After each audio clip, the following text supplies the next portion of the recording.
Afin de clore cette introduction à l'interface, nous allons voir un résumé des commandes et des notions les plus importantes.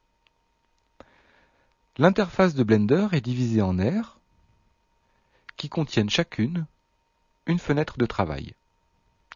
Ces aires ne peuvent pas se chevaucher et sont séparées par une bordure que l'on peut déplacer avec le bouton gauche de la souris.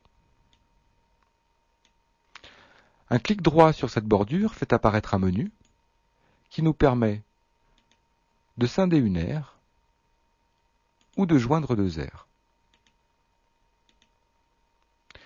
Chaque fenêtre de travail dispose d'une barre de menu nommée en tête.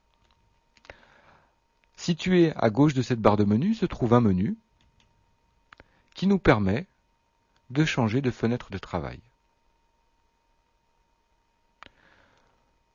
L'organisation en aire ou en cadre se nomme un écran.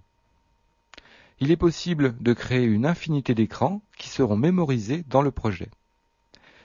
Blender, dans son fichier de démarrage, dispose de 5 écrans prédéfinis.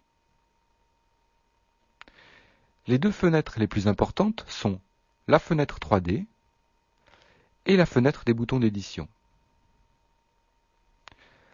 La fenêtre 3D permet d'organiser les objets de la scène et de les créer, et on accède aux propriétés de ces objets, c'est-à-dire texture, matériaux ou géométrie, par le biais de la fenêtre des boutons. On peut également se déplacer à l'intérieur de ces fenêtres. Dans la fenêtre 3D, on utilisera le bouton central de la souris pour orienter la vue,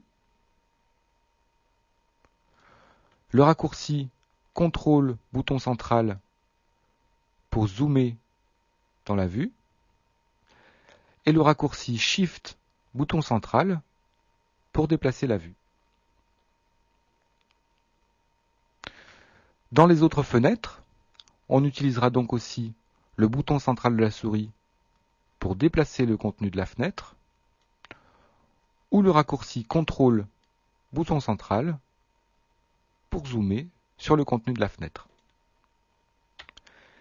Les raccourcis F1 et F2 font apparaître le gestionnaire de fichiers et vont nous permettre de charger et de sauver des fichiers. Et une opération peut être interrompue à l'aide de la touche ESC du clavier.